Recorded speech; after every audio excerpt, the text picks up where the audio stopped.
ಶ್ರೀ ಗುರುಭ್ಯೋ ನಮಃ.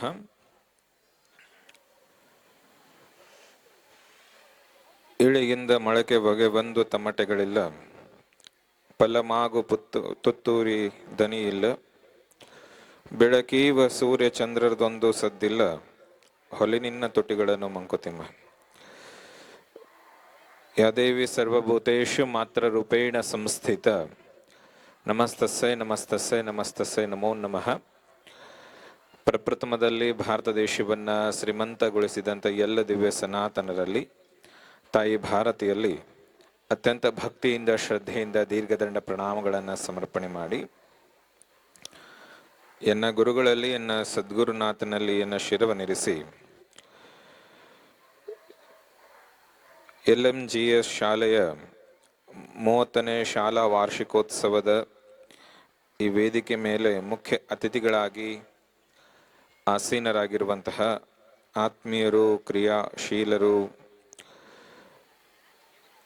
ತಾಲೂಕು ಖಾಸಗಿ ಶಿಕ್ಷಣ ಸಂಸ್ಥೆಗಳ ಒಕ್ಕೂಟದ ಅಧ್ಯಕ್ಷರು ಆಗಿರುವ ಸನ್ಮಾನ್ಯ ಶ್ರೀ ರಾಜ ಸುಭಾಷ್ ಚಂದ್ರ ನಾಯಕ್ ದೊರೆರವರಲ್ಲಿ, ಆತ್ಮೀಯರು, ಜನಾನುರಾಗಿಗಳು, ಜನರ ಮಿಡಿತಕ್ಕೆ ಕಿವಿಗೊಳ್ಳುವವರು, ಸಮಾಜ ಸೇವಕರು, ಹಿತಚಿಂತಕರು, ಹಿರಿಯರೂ ಆಗಿರುವ ಸನ್ಮಾನ್ಯ ಶ್ರೀ ಸೈಯದ್ ಅಕ್ಬರ್ ಪಾಷಾ ಹುಸೇನಿರವರಲ್ಲಿ, ಹಾಗೆ ಅತಿಥಿಗಳಾಗಿ ಆಗಮಿಸಿರುವಂತಹ ಶ್ರೀ ಮಿರ್ಜಾ ಸುಬಾನ್ ಬೇಗ್ರವರಲ್ಲಿ, ಹಾಗೆ ಶ್ರೀ ಸೈಯದ್ ಸಾದಿಕ್ ಪಾಷಾರವರಲ್ಲಿ, ಶ್ರೀ ಶ್ರೀನಿವಾಸ್ ಸೌಕಾರ್ರವರಲ್ಲಿ, ಹಾಗೆ ನಮ್ಮ ಮುಖಿಮ್ರವರಲ್ಲಿ,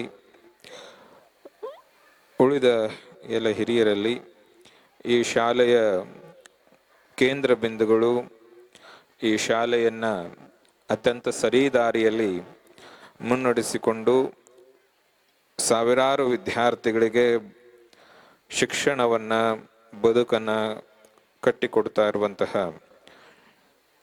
ಈ ಶಾಲೆಯ ಅಧ್ಯಕ್ಷರಾಗಿರುವಂತಹ ಶ್ರೀಮತಿ ಎಂ ಭಾಗ್ಯಲಕ್ಷ್ಮಿರವರಲ್ಲಿ, ಹಾಗೆ ಈ ಶಾಲೆಯ ಉಪಾಧ್ಯಕ್ಷರಾಗಿರುವಂಥ ಶ್ರೀ ಎಂ ನಾಗೇಶ್ವರರಾವರವರಲ್ಲಿ, ಹಾಗೆ ಅವರ ಸುಪುತ್ರರಲ್ಲಿ, ಹಾಗೆ ಎಲ್ಲ ಶಿಕ್ಷಕರಲ್ಲಿ, ಮಕ್ಕಳಲ್ಲಿ, ಪಾಲಕರಲ್ಲಿ, ಪತ್ರಿಕಾ ಮಿತ್ರರಲ್ಲಿ ಎಲ್ಲರಲ್ಲೂ ಕೂಡ ಪ್ರೀತಿ ನಮಸ್ಕಾರಗಳು.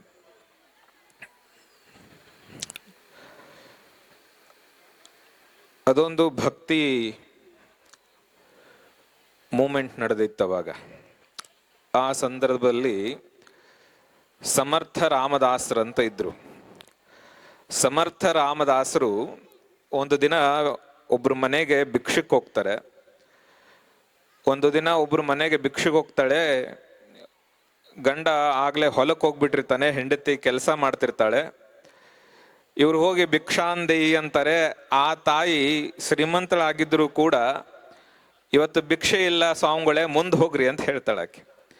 ಇವರು ಪರೀಕ್ಷೆ ಮಾಡಬೇಕು ಅಂತ ತಿಳ್ಕೊಂಡು 10 ನಿಮಿಷ ನಿಲ್ತಾರೆ, ಅರ್ಧ ಗಂಟೆ ನಿಲ್ತಾರೆ, ತಾಸುಗಟ್ಲೆ ನಿಂತ್ಕೊಂತಾರೆ. ತಾಸುಗಟ್ಲೆ ನಿಂತ್ರುಗೂಡನು ಅವರಿಂದ ಬರುವಂತ ಶಬ್ದ ಭಿಕ್ಷಾಂದೇಹಿ. ಆಕಿ ಸಿಟ್ಟಿಂದ ಬಂದು ಬೈದು ಹೋಗ್ತಾಳೆ, ಏ ಸ್ವಾಮಿ ನಿನಗೆ ಬುದ್ಧಿ ಇಲ್ಲೇನೋ, ಆಗ್ಲೇ ಇಲ್ಲ ಅಂತ ಹೇಳಿನೆಲ್ಲ, ಹೋಗು ಬೇರೆ ಮನೆಗೆ ಅಂತ ತಿಳ್ಕೊಂಡು ಸಮರ್ಥ ರಾಮದಾಸರಿಗೆ ಬೈತಾಳೆ ಆಕಿ. ತಾಯಿ ಏನೇ ಇದ್ದಿದ್ದು ಕೊಡು ತಾಯಿ, ನಾನು ನಿನ್ನ ಹತ್ರ ಇಸ್ಕೊಳ್ಳಾರ್ದ ಇಲ್ಲಿಂದ ಕದಲಲ್ಲ ಅಂತ ಹೇಳ್ತಾರೆ. ಅವಾಗ ಸಮರ್ಥ ರಾಮದಾಸರಿಗೆ ಕೈಯಾಗ ಒಂದು ಮಸಿ ಬಟ್ಟೆ ಇರ್ತದೆ, ಆಕಿನ ಕೈಯಾಗ ಬಂಡೆ ವರ್ಷಕ ಮಸಿ ಬಟ್ಟೆ ಇರ್ತದೆ. ಆ ಮಸಿ ಬಟ್ಟೆ ತಾಂಡೆ ಮುಖಕ್ಕೆ ಒಸಿತಾಳ, ತಗೋ ಇದನ್ನೇ ಅಂತ. ರಾಮದಾಸರು ಏನೂ ಇಲ್ಲ ಇಲ್ಲ ಅಂತಿದ್ಲು, ಮಸಿ ಬಟ್ಟೆನಾದ್ರೂ ಹೊಸ್ತಾಳಲ್ಲ ಅಂತ ತಿಳ್ಕೊಂಡು ಮುಖಕ್ಕೆ ಬಿದ್ದಿರುವಂತ ಗಲೀಜಂತ ಮಸಿ ಬಟ್ಟೆನ ತಗೊಂಡು ಹೋಗ್ತಾರೆ. ಒಂದೇ ಶಬ್ದ ಏನೂ ಬೈಲಾರ್ದನೆ, ಒಂದೇ ಒಂದು ಮುಖದಲ್ಲಿ ಬೇಜಾರಿನ ಗೆರೆ ಇಲ್ಲಾರ್ದಂಗೆ ಅತ್ಯಂತ ಶಾಂತ ರೀತಿಯಲ್ಲಿ ನಕ್ಕೊಂತ ರಾಮದಾಸರು ಆ ಮಸಿ ಬಟ್ಟೆನ ತಗೊಂಡು ಮುನ್ನಡೀತಾರೆ.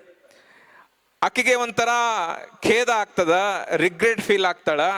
ಅಯ್ಯೋ, ನಾ ಯಾರಿಗೆ ಮಾಡಿದ್ರು ಪರವಾಗಿದ್ದಿಲ್ಲ, ಆದ್ರೆ ಒಬ್ರು ಸ್ವಾಮಿಗಳಿಗೆ ನಾ ಮಸಿ ಬಟ್ಟೆ ಹಸ್ಬಿಟ್ಟೆಲ್ಲ, ಇದು ತಪ್ಪಲ್ವಾ ಅಂತ ತಿಳ್ಕೊಂಡು ಮನಸ್ಸಾಗ ಒಂದು ಖೇದ ಹುಟ್ಕೊಳ್ತದ ಆಕೆಗೆ. ಖೇದ ಹುಟ್ಕೊಳ್ತದೆ. ರಾಮದಾಸರು ಮುಂದೆ ಹೋಗ್ತಿರ್ತಾರೆ, ಈಕೆ ಹಿಂಬಾಲಿಸ್ತಿರ್ತಾಳೆ, ಏನು ಮಾಡ್ತಾರೆ ಇವರು ಅಂತ. ಅವರು ಒಂದು ಹನುಮಪ್ಪನ ದೇವಸ್ಥಾನಕ್ಕೆ ಹೋಗ್ತಾರೆ. ಹನುಮಪ್ಪನ ದೇವಸ್ಥಾನಕ್ಕೆ ಹೋಗಿ ಅದು ನೀರಾಗಿರುವಂತ